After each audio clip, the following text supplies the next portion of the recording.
All good true crime stories start with a 911 call. This is no exception. This is part 2 of our deep dive into the Menendez brothers story. Today, we brought a special guest from the outside.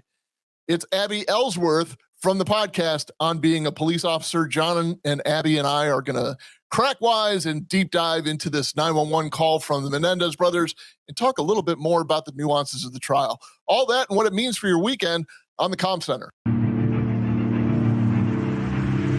City council members have announced their plan to disband the Minneapolis Police Department. We're calling for defunding the police. Shootings in New York City have more than doubled this year.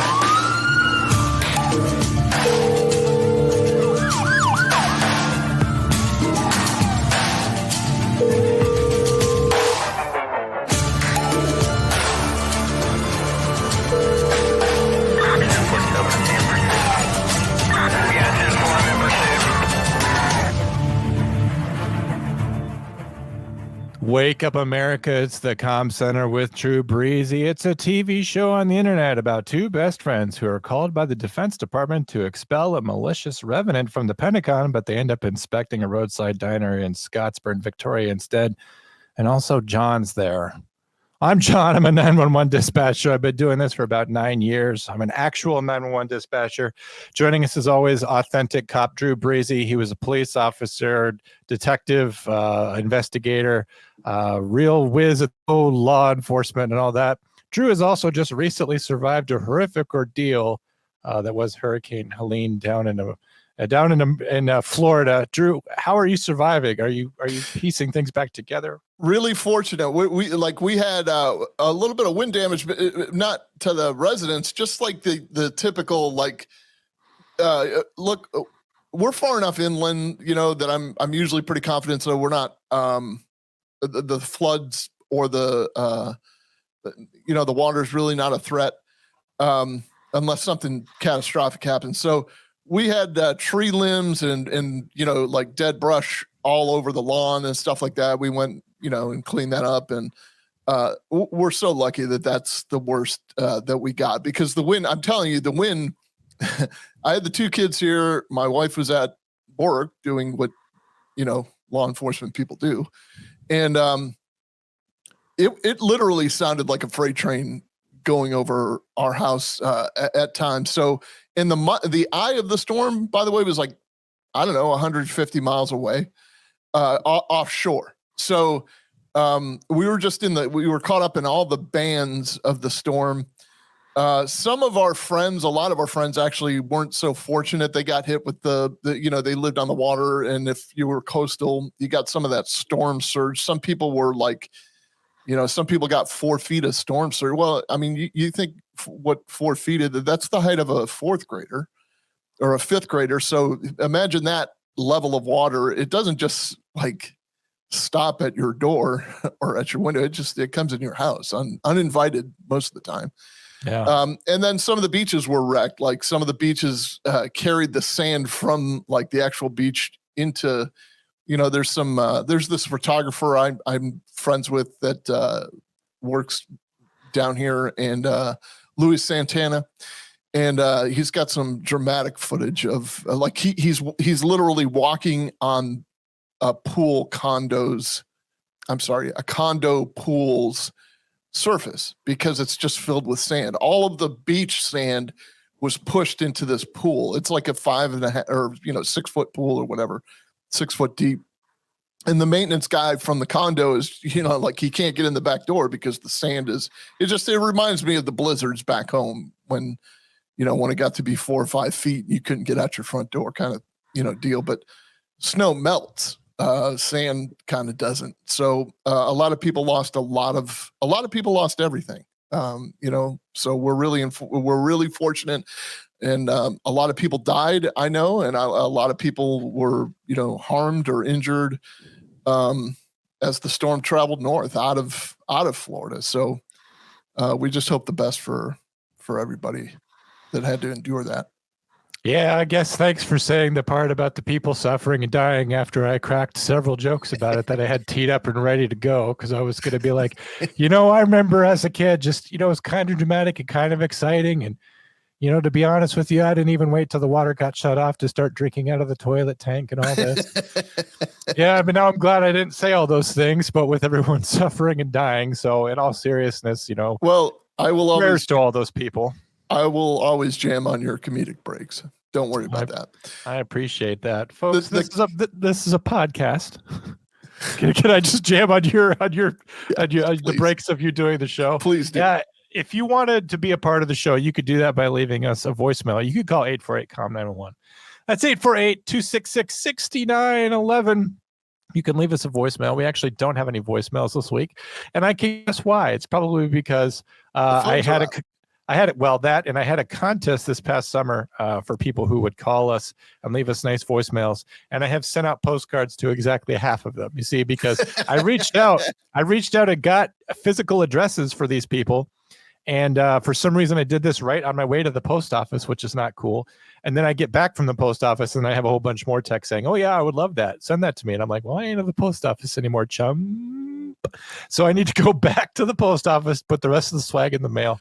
I assure you, I do have the back of the envelope in which my gas bill came in. I have all of your addresses just lying on my dining room table. And I see that every day and it taunts me to do things. So I will be getting some nice postcards out in the mail for you. Also, Drew is supposed to be sending me some stuff in the mail. So Yes. just a casual reminder to do that at some point before you pass away, Drew. We're a YouTube show. So if you're just listening, you're missing out because you can go on YouTube to the Comm Center and you can watch us. You can also hit like and subscribe and help us grow as a YouTube show. We're actually kind of pivoting now. This year, we're becoming more YouTube show than we are audio podcast. Yes, you can always hear us on Spotify and on Apple, but catching us on YouTube is probably the best way to get the best Comm Center content. Case in point, there's multiple Comm Center shows per week. On Monday morning, I get out of bed, and while still grumpy, I actually get on camera, which is, you know, artistically a big challenge, and also a huge mistake every single week that I do it. So if you're a member, you can catch the Monday morning show, which I call Coffee Break. And then Thursday after the show, the new shows air on Thursday on YouTube. I do a show called The After Show where I just interact with the fans. We do whatever we want to do. I talk about whatever they want to talk about. Deep personal secrets, horrifying stuff, criminal revelations. Sometimes I may be indicted in the near future for things that get said, and not just for my past sins, but my political beliefs. At some point, I may go to prison. Drew, I just hope you and I go to the same prison. We can be. I don't want the Menendez brothers. I don't want. Yeah, I don't want to be your cellmate because that's like too close. But I want to hang out with you in the rec yard. If you're listening on Spotify, of course, make sure you're leaving a 5-star rating. If you're listening on Apple, just let go of the wheel. Make sure you're leaving a full review for us to read. If you wanted to get even more Comm Center in your social medias, you could do that at the Comm Center with appropriately spaced underscores. You can also find Drew at What Say Drew, and you can find me on Instagram if you really want to. You just have to try. I'm not going to tell you my handle anymore. On X, we're there at Comm Center Pod. Also, we have a Facebook group. And just as a reminder, we are now in our 15th consecutive week of being banned from TikTok. So still permanently banned. I guess when they said get out of here forever is still longer than 15 weeks. So we are still banned from there. Drew, if you're ready, we could bring on our guest and then, I would love that. Okay, so introducing Abby Ellsworth from a wonderful podcast called On Being a Police Officer. You can find this podcast wherever you find our podcast on Apple, iTunes, iHeartRadio, and various other things. Abby is a civilian journalist with an inquisitive mind. She wants to know what makes police officers tick, why we do the things that we do. I'm throwing myself in there because I've been on the show for one episode only. Drew, of course, has been on over 15 individual episodes of On Being a Police Officer. If you like a straightforward journalistic approach with much less John-styled humor in it, On Being a Police Officer is right for you. Joining us now, Abby Ellsworth. Welcome to the show. Hi, guys. Hi, Abby. How's it How going? are you? Nice to see you. And you? And you. Drew.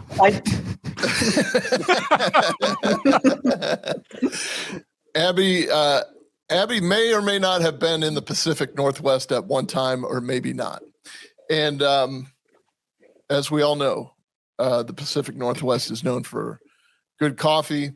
Abby, answer this age-old debate. Is coffee a flavor, or are you supposed to add a bunch of flavoring to it? It's a flavor. Thank you. We're going to talk. I agreed with you earlier. You did not make a point. We all agree. I love having Abby here. She's, generationally speaking, it actually wouldn't matter. I think that she's, like a life historian. Like she's well read and well documented as well. Published and a wonderful podcast that John mentioned. I was on a lot more than he was. That's probably by design. But so what the point of having Abby here today is that she has this great kind of like sense of what occurred in the look. The whole country was riveted by the Menendez trial. It's now coming back up because of social media, and I'll be real frank with you. The whole reason we're doing a Menendez episode is because my bonus daughter suggested it. Riley was like, you guys really should do the Menendez brothers right now. It's kind of hot, and of course, all the ladies love the Menendezes, absent the killing the parents thing, I guess, which actually is quite concerning now that I think about it. But anyway, so this was totally her idea, and a great one at that, because I remember the case, and then I started getting interested in myself, and then of course, as we discuss it more, Abby chimes in with all these insights. I view the case through the lens of a cop usually. Like I see how the trials go through a cop. I also have like some like personal abuse stories where I can relate to the case and the trial. And Abby can fill us in with the opinion of what the rest of America was thinking. Yeah. And meanwhile, John is giving us the full breakdown of what the 911 operator is going through. He had some very insightful stuff to say about how they handled things back in 1989 versus how they handle them in 2024. Actually, at his agency, it's 2020. But we're just getting COVID, guys. It's going to be rough. Right. He does not wear a mask. So we're I think the best refresher for this whole thing would be to play that. What's the problem? What's the problem? Someone killed my parents. Pardon me? Someone killed my parents. What? Who? Are they still there? Yes. The people... No. Were they shot? Yes, man, were they shot? Yes. They were shot? Yes.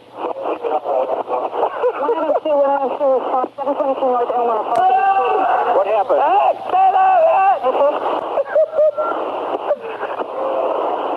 I have a hysterical person on. I'm trying to get screen further. Other units responding.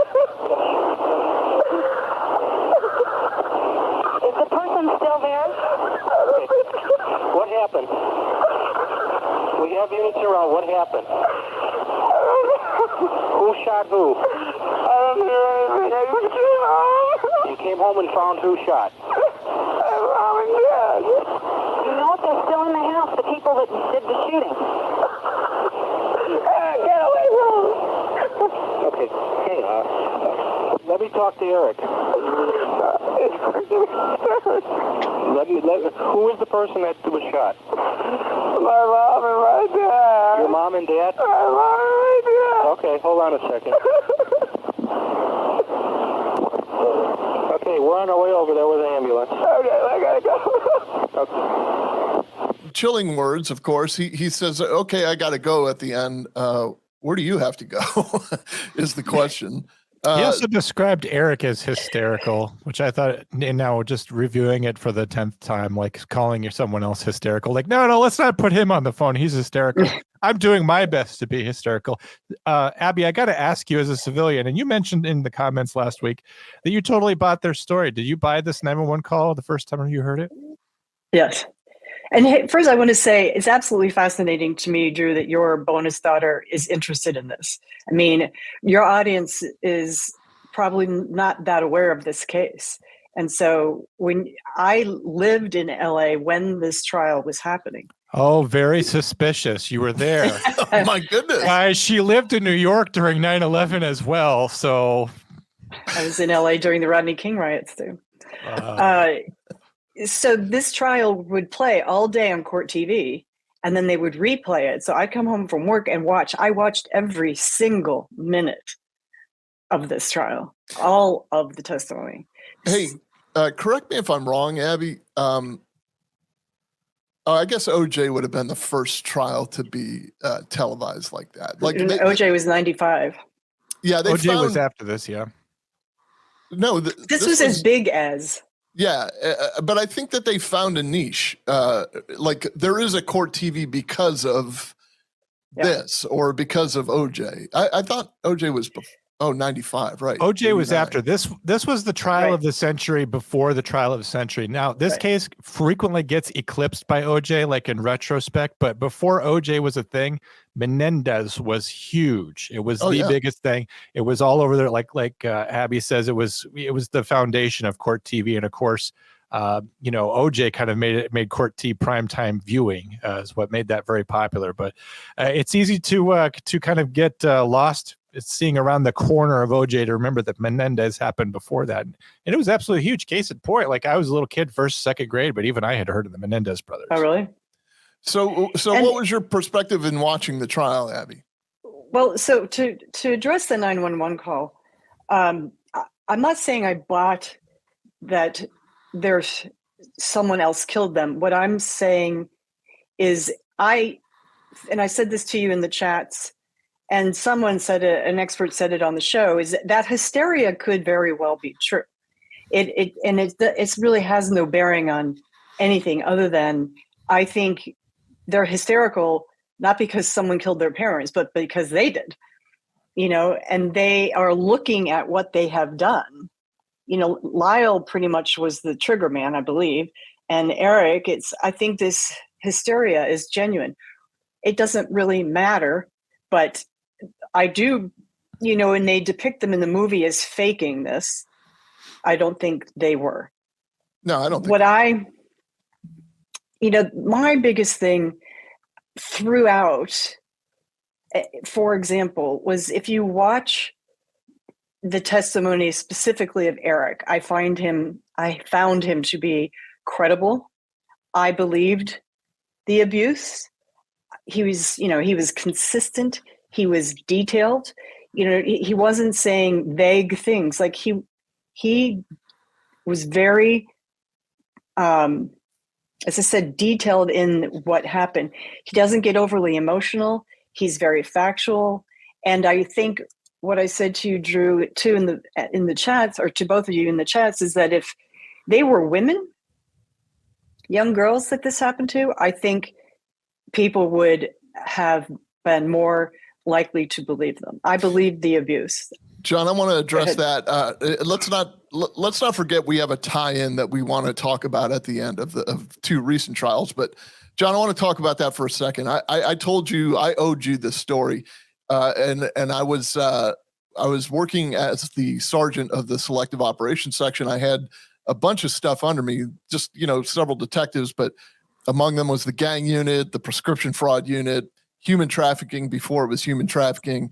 And then specifically, we dealt with vice crimes like gambling and prostitution.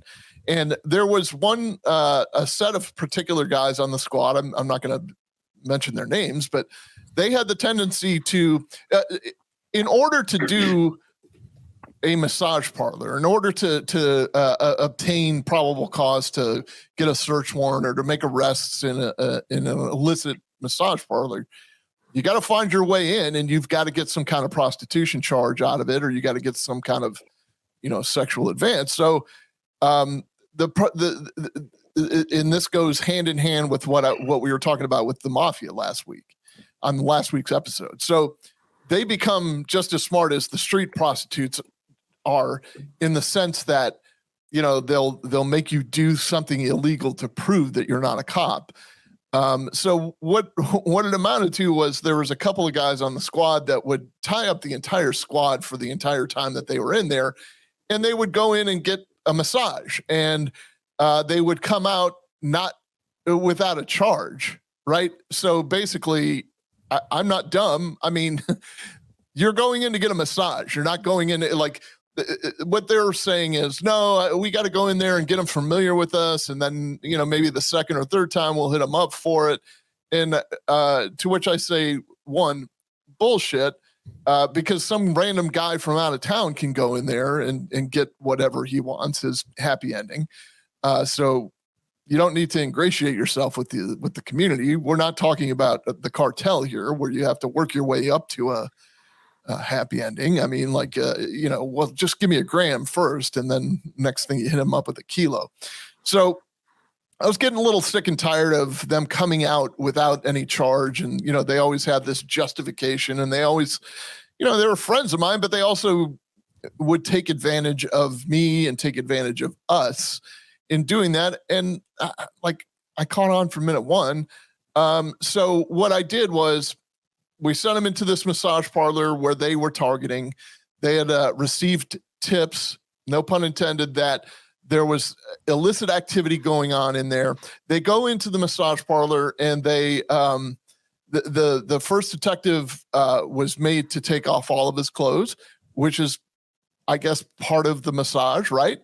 But he didn't have to show anything. So the masseuse came in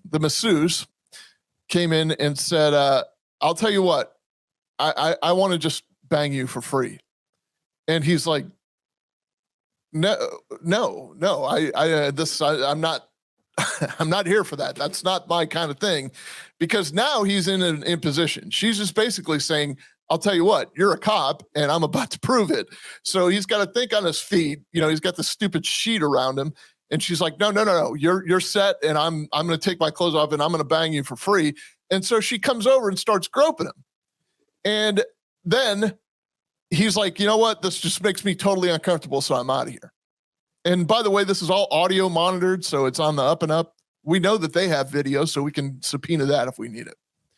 So he comes out and he tells me the story of what happened. Yeah, we don't have another charge. We don't have a charge, and blah, blah, blah. And I told him flat out, bullshit, you don't have a charge. That's a battery. That's an uninvited touch. You did not want her to touch you, and she touched you. That's a battery. So now he's embarrassed because he's got to file this with the state attorney's office. And he's like, this is never going to fly. And I said, don't care. It's a charge. She touched you against your will. You're going to charge her with battery. You're going to identify her, and you're going to charge her with battery. So they end up doing an end around, and they get to the number 2 guy in the state attorney's office to call me and say, hey, I'm just calling on behalf of this case, and blah, blah, blah. And he gives me the whole rigmarole about why they're not going to charge him. And I said, it probably in these terms, I knew you were going to say that, but let's make sure that we remember that the next time a woman comes forward and says the same thing about a male masseuse. And there was stunned silence on the other end of the line. So they filed the charge. He knew that was right. They filed the charge. Now, I think she pled or she fled or something. We never got a conviction out of it. But you're 100% right in the sense that there are double standards in all of this. So if the Menendez sisters are claiming that their father was sexually abusing them, and or Kitty Menendez blew him away because he was abusing the two girls or the sons even, I think the trial would have turned out differently. John, what do you think? Well, first of all, just redirecting back, I don't believe Erik, and I don't believe their claims of abuse, mostly because of the way that they conducted themselves afterwards. You guys are talking hypothetical scenarios about Menendez sisters, and what if Kitty had done this? And those things are interesting thought experiments for trying to figure out, motivations and, how we treat the Menendez brothers and how the courts treated them with biases and things like that. But the truth is if they weren't in imminent danger, and if this wasn't about money, they didn't need to take care of their mom. Now, we've heard stories about how their mom was not necessarily supportive, that she was.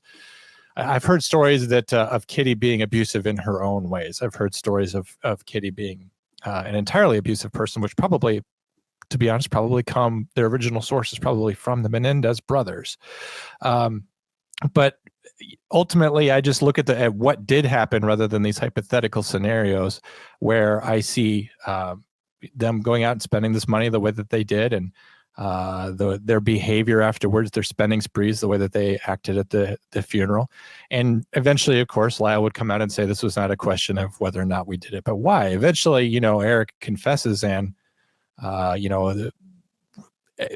we immediately have to pivot on why this all happened, right? So they essentially confess, and that confession gets to police.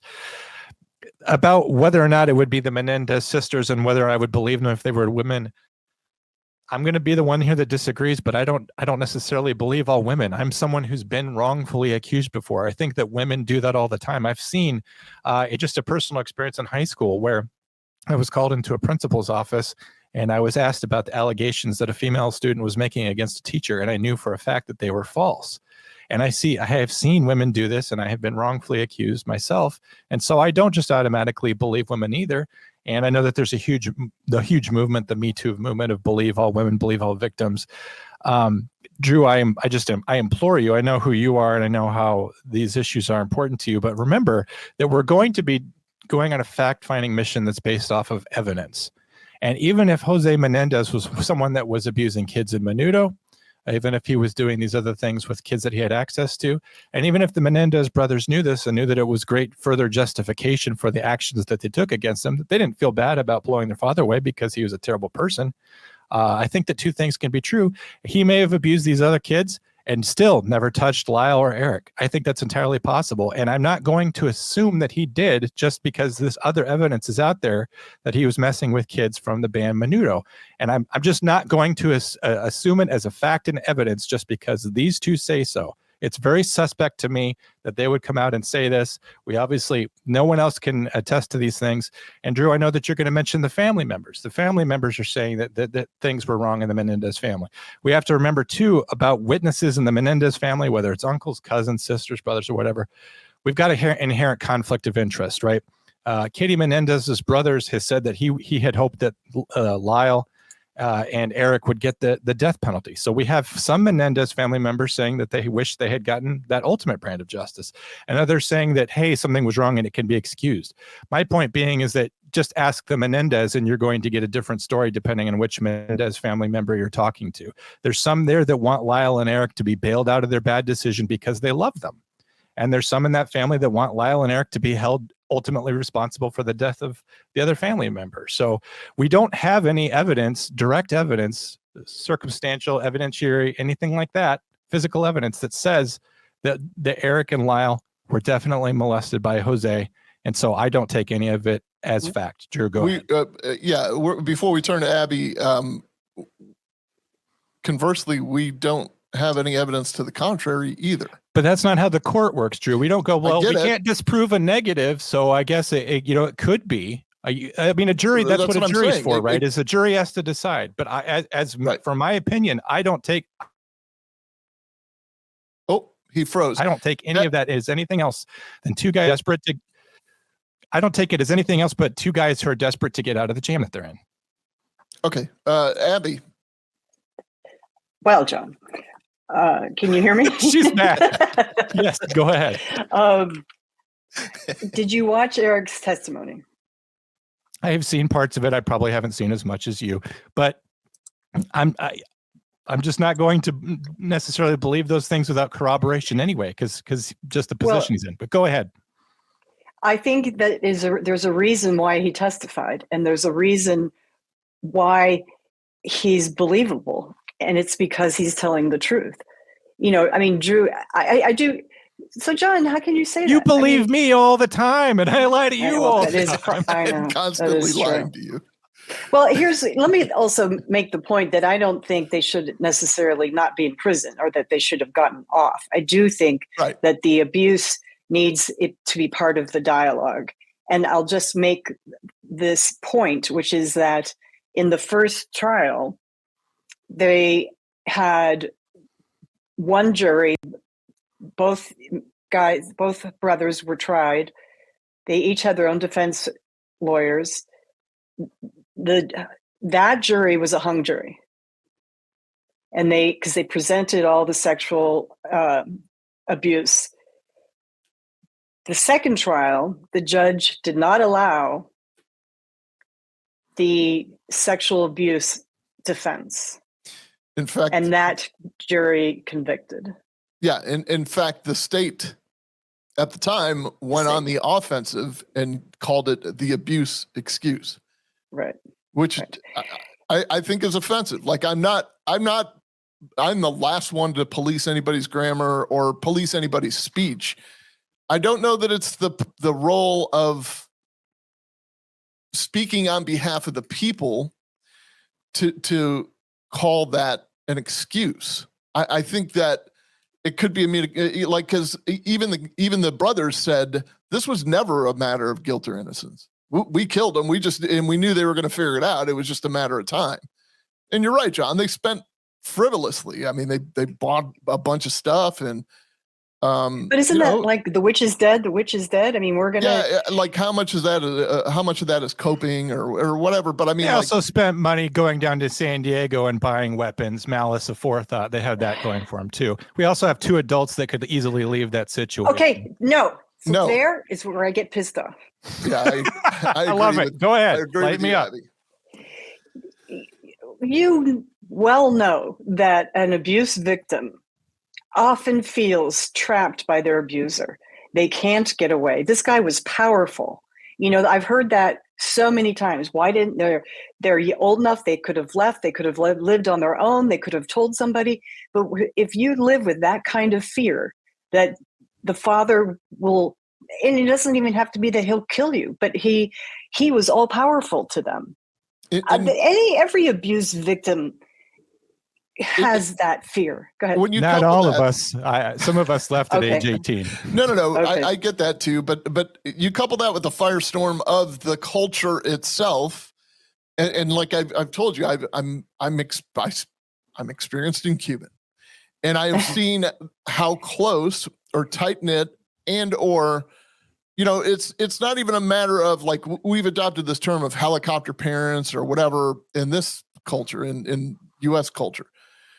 There is a level of a Hispanic mother with their child or a Hispanic father with either of, whether it's a male or a female child, that is beyond, it transcends what we understand as Americans. I can guarantee that. Like, it's just they would change their diaper if they were up until they were 50 or 60 years old. You know what I mean? It's like that. I mean, I can't even put into words. Like I was at my ex-wife's cousin's house, and he's an able-bodied teenager or young 20 something. And he's like, "Mom, I need water." And she came running out with a glass of ice water. Like, that's how it is. It's and it's almost an enabled culture where you expect to see the kids on Sunday for dinner, and if not, they're going to come find you and figure out where you are and what you're doing, what's so important that you can't be with them. It's not just the abuse that keeps them hostage in that household. It's just how they're raised. It's the way things are. And when I can accept all that is true, but not as a defense for murder. Well, I'm not saying it's a defense. I'm not saying it's a defense for murder. I'm saying it's a defense for he's not leaving. He can't leave. The one kid went to Princeton. He ended up having to come back. Well, that's because he was plagiarizing stuff. His father was doing homework for him his whole life. I get the whole entitled thing. I understand that. We can understand that these kids were entitled because of money or culturally adapted to being with their parents, having a close, tight-knit relationship with their parents. We can understand all this. We can understand the Cuban culture or the Hispanic culture at large, whatever. I mean, I'm all for understanding these things. I get that they're different than me, but the point is that I left, and so could they have. You guys could say it would be difficult or it would be hard, but it's not impossible to leave that situation. It absolutely isn't. And they chose not to leave. He could have gone to Princeton. He could have gone somewhere else. I know Agreed. It was the 80s. It was a different time. But ultimately, I'm just not going to excuse their behavior. And I know you guys aren't doing that either, but I am taking a hard line of I don't go down for any of this stuff. I see premeditation. I see them going after, making sure they kill both Kitty and Jose to get after the money. And I think it's just a cynical ploy for money. That's how I see it. You guys go ahead. Let me present this scenario to you. You can leave this home, you two, Lyle and Eric. You can leave this home. You're 18 years old. You'll never see a dime. So could they leave? So I didn't get a dime from my parents either, though. Okay, but right.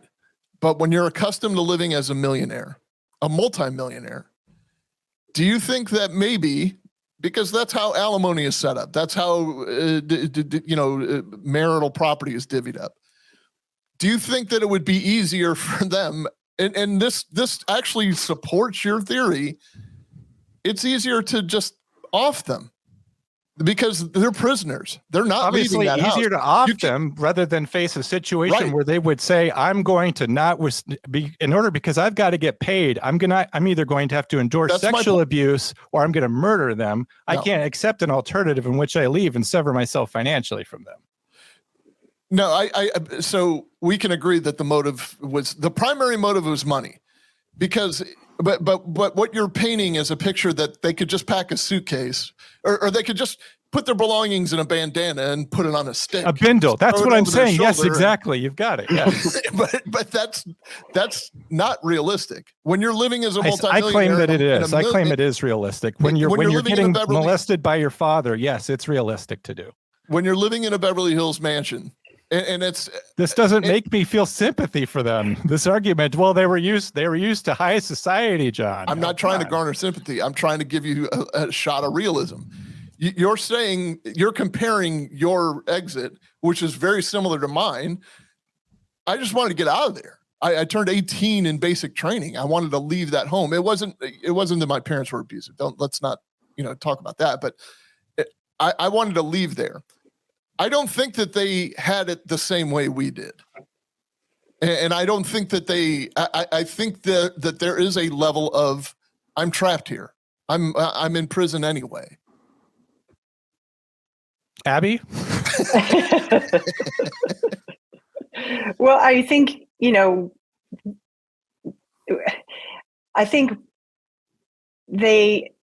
what if they had been poor and did this? I mean, I don't think money is enough of a motivator to kill somebody. Although money's the ultimate talk to Alec motivator. Murdoch. Was it? Money's the ultimate motivator. Yeah. I don't think it was. I mean, I think when you mix it with rage, which could offer an explanation of why they killed them.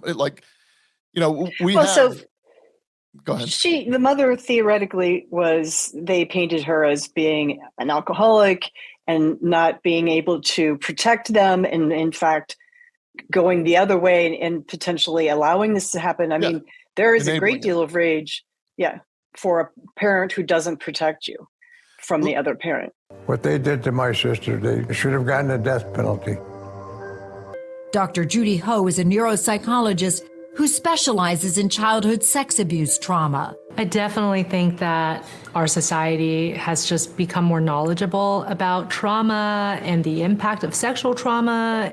Dr. Ho says research shows that just because the brothers delayed reporting abuse, it doesn't mean they made it up. That's all very consistent with people who have been through trauma and maybe feel like it was even their own fault in some ways, or they're ashamed of the trauma. And there's a lot more self-stigma and shame associated with male victims. It makes sense that in that moment, it's almost like a breakdown. And that's not to make an excuse for anything that they've done, but it's just to describe the state of mind of this is years and years of abuse where they couldn't act to protect themselves. And once they pulled the trigger, it was like there was no turning back. But could Lyle and Erik Menéndez have truly been in fear for their lives that night? They're 18 and 21. Why couldn't they leave? Right. Well, certainly there was a path that they could have taken is to try to get away from the family. But it sounds like even at that age, they were very much under the control of their father still. I think that oftentimes what people are not aware of is that trauma completely rewires the brain. They probably did think at one point it was either them or their parents. I rest my case. I've got plenty to say too. I don't agree with her with all of her conclusions. She seems like a very well-read person, and there are studies to back her up. But and I don't mean to undermine all those things with an anecdote, because I'm not an anecdotal person. I like research and I like those things. But a person coming out with allegations of sex abuse, and they might have delayed reporting these things, could be as a result of trauma.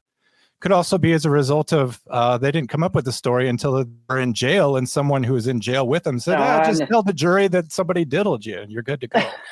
But they're not testifying to that. They're not raising their hand and swearing under oath that they're telling the truth about the fact about that. They're talking about they were sexually abused. I don't take it as for granted that they were, though.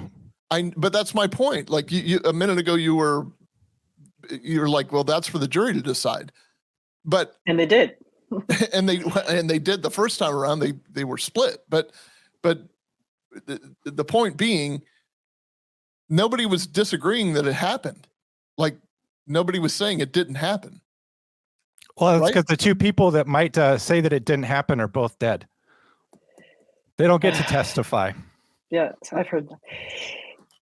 You really I'm just saying we've already condemned and convicted Jose Menendez of these crimes, and I'm not saying he's a good guy, but he doesn't get to testify. He doesn't get to take the stand in his own defense. He doesn't get to confront his accusers. He doesn't get any of the constitutional rights that Erik and Lyle got. That's all I'll say about that. I'll speak for Jose to say that even if he was the worst child predator that you guys can think of, he still had constitutional rights. We subverted all of that. He went to his grave. He doesn't get any of those rights. He doesn't get to say anything in his own defense. He doesn't get to hire Mark Garagos or any celebrity lawyer. He doesn't get to have a protracted. He doesn't get the luxury of a hung jury or a retrial, or he doesn't get an appeal. He doesn't get any of those things. We all take it as for granted that it happened, but the person who cares the most about clearing his name doesn't get to. I just want to say that for the record. You guys can believe them. There's nothing wrong with believing Erik and Lyle. You guys are welcome to do that. And I think it's okay that I don't believe them. Is that fair? Yeah, that's definitely fair. Okay. I am always pro-victim. I agree with your stance. I agree with the fact that he didn't get a fair shake. He didn't get a chance to defend himself. But I am not going to excuse it as it didn't happen. But what's the direct or circumstantial evidence that it did? Even suppose he did it to these kids in Menudo. We don't know that he did it to Erik and Lyle. We got nothing. Right, but it's the same as the evidence that says he didn't. Is my point. It's the same. It's a 50-50. So what it comes down to is that you believe them. You have faith in two murderers that their parents abused them. Right, but you're calling them murderers and characterizing them as murderers by taking out their malice. By taking out their motive. So this wasn't murder. It was justifiable homicide. They went in there with shotguns, blew them away while they were watching TV. No, you're taking all of that out. You're just removing it because it didn't happen in your mind, which is fine. I don't have proof that it did. I have no evidence. Watch the testimony. Yes, their testimony that wants to get them off the hook. Did we have any other testimony that it happened? Well, so what? At what other point were they supposed like? I don't know. You're right. They don't have any evidence. No, I didn't say they didn't have any evidence, first of all. But second of all, at what other point were they supposed to do? Like, what I think you may be missing is not only the shame involved, but that ruins the entire family. So if they come forward with this allegation, not only are they out of the will, the money's gone. The money's gone too if they're going to prison. So. But if they're not going to prison, if they go, okay, I'll tell you what, I've had enough of this abuse. Hello, 911. My father's been abusing me for years. Okay. Right. They're out of the will. He goes to prison for 45 years and that money's gone. Yep. It's out the window. They don't get the money. They don't get the money if they go to prison either. They might as well break even and not go to prison and not have the money. That's still better. Okay. Don't forget that he was threatening them. This is a typical victim. They say that he was, right. No, they testified to it. Like they did. Do you guys not realize that perjury is a thing? That it's possible that they're lying to say. Okay, so sure of it, but why are you affirmatively saying they perjured themselves? I'm just skeptical of them. That's my default. Is I'm skeptical. Well, that's most people, I have to say. It doesn't mean it didn't happen. It doesn't mean that it did. That's what the jury is for, though, to see if they believe them. And I'm saying what I saw is that I don't believe them. So I'm the one that's saying I don't believe. You guys could both believe. I'm saying I don't. I see them as being entirely self-motive. They have every reason in the world to make up these allegations. We have no direct or circumstantial evidence to say that it happened, and we have no one to take defense for Jose Menendez to say that it didn't happen. So we only have two self-motivated people who have everything to gain by saying this and nothing to lose. Why do they have everything to gain when they're already saying they killed? By not going to prison for the rest of their lives or being put to death. They already said that they already admitted to killing them. They already know they're going to prison. So they need a justification so that they don't get the needle, right? Okay. All right. Well, here, let's I'm controlling the conversation and I shouldn't. You guys go ahead. Here. I'm just fired up. Not many Hollywood murder mysteries ever took a more dramatic turn than police are describing in a couple of savage Beverly Hills killings. Police say the motive was apparently money, a $14 million inheritance to be shared by the brothers. It might not be so simple. On August 20th, 1989, did you and your brother kill your mother and father? Why did you kill your parents? Because we were afraid. The only question in this case is why did these killings occur? What the defense was arguing was that since this was a self-defense case, the brothers were deserving of a lesser charge and punishment. Cliff Gardner represents Lyle and Erik Menéndez today. They have the defense of imperfect self-defense. And if it's honest but unreasonable, you are culpable of manslaughter, not of murder. Lyle Menéndez spoke of sexual abuse at the hands of his mother and father. He would fondle me, and he would ask me to do the same with him. But while Lyle said his father stopped sexually abusing him when he was 8, Erik said it never ended for him, and that he finally confided in his older brother days before the crime at age 18. His age could actually be a significant factor because if he's over 18, he can be charged as an adult. If he had done this when he was 17, there'd be a lot of issues adjudicating him as an adult. I didn't know what to do at the time, so I figured I'd tell Lyle and maybe he could help me. He started telling me that one of the reasons he had never told me before was because my dad had always threatened his life. The brothers testified that Lyle soon confronted their parents and that their mother indicated she knew about the abuse all along. In anger, Lyle said he directed a threat at his father. I told him that I would tell everybody. Then he said, "We all make choices in life, son. Erik made his, you've made yours." What did you think was going to happen? I thought we were in danger. I thought he felt he had no choice. But to what? That he would kill us. He made the ultimate Freudian slip, in my opinion. Oh, really? What did you think was going to happen? I thought we were in danger. I thought he felt he had no choice. I find that to be the Freudian slip that could easily be missed, because I thought he had no choice is what was on his mind, because he was talking about himself. He said, I thought he had no choice. I thought he thought he had no choice is what he ended up saying, or something like that. And he ended up having to clarify it. It's the truth slipped out though. So, I mean, but again, this wasn't an establishment. You might also not have a choice if you're going to get taken out of the will. I mean, I don't know. Yeah, that's my point. That's exactly my point. The brothers testified that they got into another argument with their parents on the night of the crime, and that they believed their parents were about to kill them to keep the family secret from coming out. So they said they grabbed shotguns that they had bought 2 days earlier for protection, went into the family room, and started shooting their parents, at one point even stopping to reload. And what did you do after you reloaded? I ran around and shot my mom. To bolster their claims of abuse, the defense called to the stand numerous relatives, friends, and acquaintances of the family who described incidents of physical and emotional abuse that they said they observed.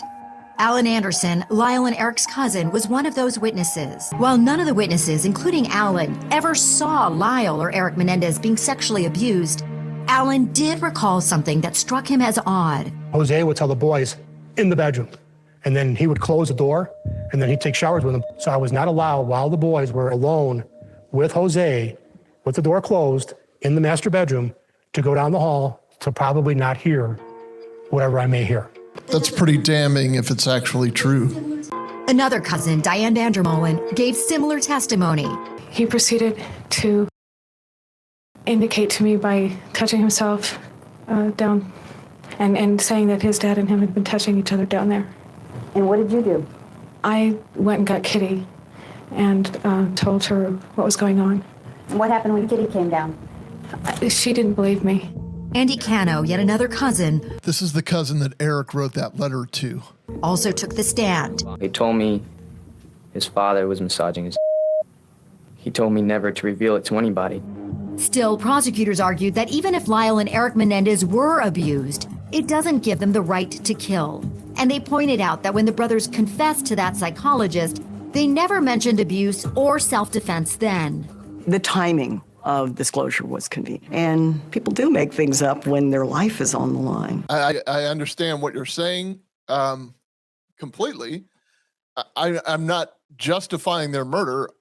I'm just saying, and by the way, I'm the first to tell you I don't trust the media to begin with.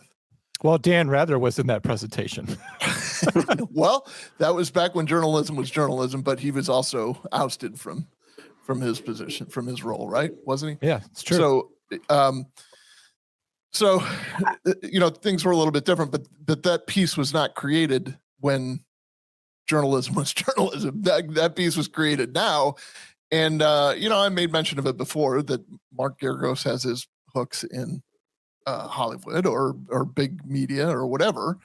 But I don't think anybody is disagreeing that they should be held responsible for the murders. I think the reasoning why, though, might be a little bit different where we differ. Abby? So one of the things that had been said also is that when Lyle learned of Eric's abuse, that he did this in part to protect Erik, that it was worse for Erik. And it wasn't that Lyle was the mastermind. It was that he was the older brother who wanted to protect his younger brother. I will point out one inconsistency in what I just heard. They said that Erik didn't reveal this to Lyle until right before the murders.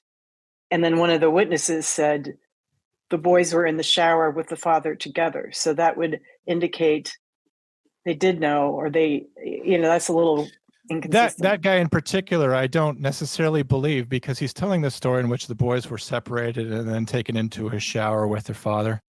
Why would that happen while he's at the house? And I'm not saying it did or didn't, but I find that very strange. Like if I go over to anyone's house, they generally don't have a shower while I'm there. Maybe it's different because it's family. Maybe this is one of those cultural things that you were talking about, Drew. But it just that's a story and an anecdote where he's coming up with. We're saying that these boys were abused, and you can believe him or disbelieve him. But I think that's a great point, Abby. Is that apparently, I think what they were saying though in that story is, if I didn't understand it, is that for Lyle the abuse stopped. Like he grew up, he went to Princeton, he got out of the house. For Erik, I think that it was that he wasn't, that he was still in the house. That the abuse had never stopped for him because there's no younger Menendez brother. And there had been talk about Erik going to a local university, moving into the dorm there, being somewhere off the family. And their claim was, or the story goes, that, well, you're only going to be off campus part of the time. You're still going to be here in the house because we have to do your homework for you. And then Erik realizes, well, my plan to get away is not going to work. So I think that was the story. And then when Erik goes to Lyle and says, well, this is still going on, and Lyle has this confrontation that kind of sets up this, is the truth going to come out? Are the parents going to kill us? Or are we going to kill them? That was sort of the essence of the claim. There was even a story about them like going deep sea fishing, and all four Menendezes are on a boat for like what we would all agree is probably the worst family vacation ever, where they're all just thinking about murdering each other. It's called The Sopranos. Yes. So yeah, I mean, there's inconsistencies there, but I would just say, you have to remember that a lot of these people who are testifying on behalf of Erik and Lyle love them very much, and they might disclose things that that they're embellishing on or entirely making up, and I don't know. You have to decide that for yourself, right? That's the essence of having someone testify. Are they believable? Drew, go ahead. Your assumption though is that they love those boys more than they loved Kitty and well, but it's complicated, two, right?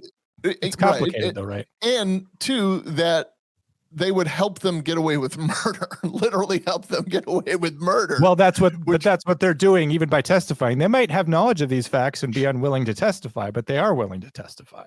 That's why I say this is not an establishment of guilt or innocence. They freely admitted it, that they did that, but it does lend to, yeah, I felt like I had no choice at that point, meaning I was about to be taken out of the will. I had put up with this shit for X amount of years, just like you say, John, both could be true. So when he said, in my opinion, when he says, I thought he had no choice, he was talking about himself. That's just my opinion. I guess what I'd like to see is, if all this stuff is real, like we could talk about it as though it's real. You two believe it. I would like to see this come out in the second half of the bifurcated trial, where we talk about it as a mitigating circumstances for sentencing. I don't think that it's necessarily part of a justification. That's my problem with it. You guys refused to allow it. The judge refused to allow it. The judge refused but they're talking about doing an appeal and a retrial now, in which it would obviously be in there. Understood. Yeah. Okay. Fair Abby, enough. did we want to get to our tie-in case, or we do, but I don't have any part 3? No, we're good. I don't have any media set up for it, though. I just realized that as we were sitting here talking. I think, though, that this had its reaches into the Casey Anthony case, because if you remember, while he what was the attorney's name? George. I'll look it up. You keep going. Yeah. Okay. Thanks. I can picture his face. He decided to make this claim that Casey was being abused by her father, George Anthony. Jose Baez decided to make this, probably a Cuban, by the way. Decided to make this defense that, or at least enter in the reasonable doubt aspect of this, that he was sexually abusing Casey, so possibly he was sexually abusing Kaylee. Yeah. And if you remember, George Anthony was a deputy sheriff for a number of years, and it drove him to his suicide. He was alive, and he still never got the chance to clear his name. Like, no one believes him. Meaning, once you bring that out in court, it's kind of done, except for one guy in America. So, he's never been able to clear his name. I think everyone's like, well, yeah, I mean, he was diddling his daughter, but that doesn't give her the excuse, blah, blah, blah. But I think that this case set up that tie-in. I think that this is probably where they got that idea from. Anyone agree? It's entirely possible. He left a 5-page suicide note, which I've never read. I would love to read it to say if he mentions that as being kind of key in his thinking. But I mean, case in point, we do kind of take it as for granted that Jose was not a good guy, just because we are getting people from even outside the family that are saying this. But we'll never know what he has to say about it. Whereas George Anthony got to leave a suicide note. Abby, what are your thoughts on it? I don't know enough about the Casey Anthony case to relate them, but I just think that, you talk about the burning bed story, defense. There are, again, I'll go back to, if they were women, there are women who have killed their abusers, and some of them have gone to prison. Some of them have not. Some are still in prison. Yeah. So it just, again, to be clear, they never said they didn't do it. I think money to commit a crime that violent for money is of someone you love or your parent. I mean, it's one thing if you're a criminal and you're shooting someone for money. Okay, I'm getting the look from John. I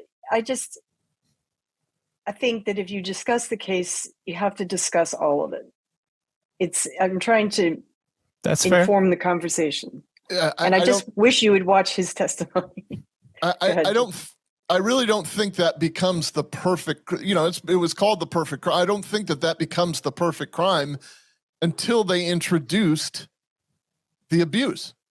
I think if you're just going to kill them for money, you got a pretty short lifespan with that money. You're going to get caught. You're going to be caught. Like they and the saw money OJ. disappears. I mean, maybe they got caught up in OJ and thought, well, we got money for a great attorney, and the DNA stuff that doesn't really do anything. It just bores the jury. But the DNA evolved by then. But I really don't think that became the perfect murder until they introduced the abuse. Something that always it makes me cynical and skeptical, Abby, is that, and this is maybe something that's even different than your experience, Drew, but I spent the time with a lot of people who behaved a certain way when they were inside the walls of prison and they were being themselves, and then they were a different person when they were in court. And I saw both sides of it, and it drove me nuts, because these people would come into court and they would talk to a judge, they would talk to attorneys, and that they would act like a completely different person when they were out there in the hallway with me. I would be dealing with people who had kidnapped people, who had spent weeks torturing them and abusing them. And they would be out in the hallway with me and talk to me about how they were going to get off scot-free because some search was completely illegal or something, and they would laugh about it. And then they would go in the court, and then they would act like that they were a victim too. And having up close and personal experience with this it doesn't mean that everybody's like the guys that I've spent time with, but it makes me very, very skeptical about who's on the stand versus who's in the corridor when they're in jail. So the only other tie-in, I think we can almost tie this into Sarah Boone. Sarah Boone, yes.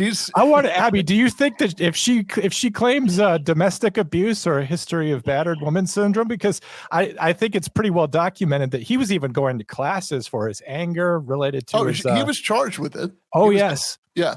I don't doubt that at all, that she was abused, but what do you think? Do you think she was justified in zipping him up in a suitcase? I think that is one of the sickest cases I've ever seen. It is very sick. Well, when you guys showed the footage of him in the suitcase calling to her, and she in her alcoholic stupor teased him. Yeah, she taunted him. She like, that's what you get. That's so here. There's a difference. That is not a rage killing. Like OJ was a rage killing. This was a rage killing. That was a slow torture.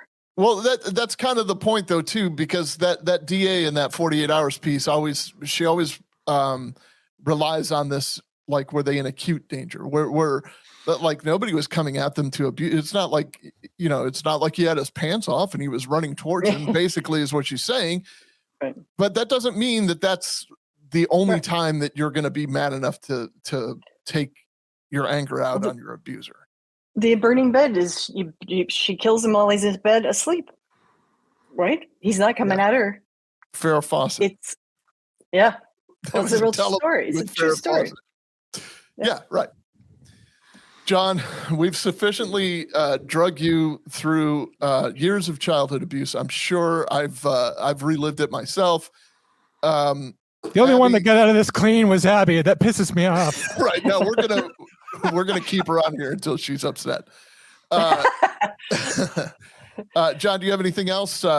What's coming up? Or no, I'm gonna do an after show after this. I don't have any voicemails this week. Just a reminder, if you do want to leave us a voicemail, if this episode should have stirred you to come up with a comment, either that John is a pedantic asshole who knows nothing, or that Drew doesn't know what's going on, or that Abby doesn't know what's going on. But like, this is probably the episode of which we have fought the most. I want to say I love both of you guys, and I also just want to say, just to finally aggravate you, that I actually have no opinion at all. I just took an opinion that was opposite of yours. No, I agree with you. I'm just kidding. I think that's what happened. But do leave us a voicemail. If you're Jim from Florida or Jim from somewhere else, leave us a voicemail with whatever you think. If you think that I'm wrong, or if you think Drew's wrong, or if you have strong feelings, or if we got your blood pumping while you were listening to this podcast, call us at 848-CALM-911. Leave a voicemail. That's 848-266-6911. We'd appreciate it. Or leave a comment below. That drives our algorithm. Even your outrage, we respond to all comments. So if you have a comment for me about what an idiot I am, by all means, we will respond to it and then promptly delete it because I am just too fragile for that. But leave us a message, and we appreciate you. But Abby, where can listeners find you if they want to get Abby Ellsworth not being interrupted by John? Where can they find you? My podcast is on being a police officer. I'm a civilian interviewing law enforcement from around the country, and my goal is to tell the real stories of law enforcement, the ones that don't make the news. I do it because I think law enforcement is a noble profession that is misunderstood. I do it to help officers feel heard and seen and supported, and to help educate other civilians along the way. This month marked my 4th year since I launched it, but I've been interviewing law enforcement for a total of 14 years. You can find me on all podcast platforms, my website on beingapoliceofficer.com, and you can find me on Instagram on being a police officer with all the appropriate underscores, as you say, John. And I have a feeling that most people are going to agree with you, John. I have a feeling most people will agree with you. I think that there's a lot of testimony, and I think it is compelling. And I don't think that people who believe the Menendez brothers are way off base. I'm just telling you that I'm more skeptical than that, and I don't necessarily believe anyone who just says something. I'm looking for more circumstantial and more direct evidence of those things. And absent that, I'm just going to remain skeptical. Drew, any final thoughts before we end the show? No, love you both. I just love you both too. I always say no, and then I come off with like a 3-minute comment. But I take this beating a lot in the, especially when I was on that other whatever that other podcast was. Don't remember. Don't either. Speaking of abuse, but it's just it was. I take this. I get this a lot as in. Oh Jesus! Like like it's liberal bullshit or something, and I'm fine. Like I'm confident and comfortable enough in life to have had experiences, or we all are drawn from our own experiences, right? So, John, I'll always respect what you have to say anyway, but I respect that it comes from your experience. Like it was strong. You're strong enough to say, look, I came from a similar situation, and I still had the gumption to get out. So I tend to take the beating in those comments the most. I'm here to say, bring them on. We need them in the algorithm. They're not going to hurt me that much because my armor is the fact that I believe what I believe because I've experienced a lot of stuff and I've seen a lot of stuff and I've had to put cases together, or I've lived through a lot of things. So since we're all formed from our experiences, I just hope that we can just take Abby's oath of let's have discourse without discord and just talk it out, and we should be able to move forward as a country even, although the examples are kind of pretty bad these days, but that's all I got. All right. Well, guys, thanks so much for listening to the show. We appreciate you listening. Go listen to On Being a Police Officer. There'll be another episode with Drew soon. Abby, who's your favorite football player with a weird name? Baker Mayfield. That's not a weird name. John, how about Rune Arledge? I just like, he's a sports figure. Is he not a football player? No, he wasn't. He was an executive producer at ABC Sports. Oh, I don't remember him. I don't got anybody, so I'm just going to say DeBrickashaw. All right, guys, we're out.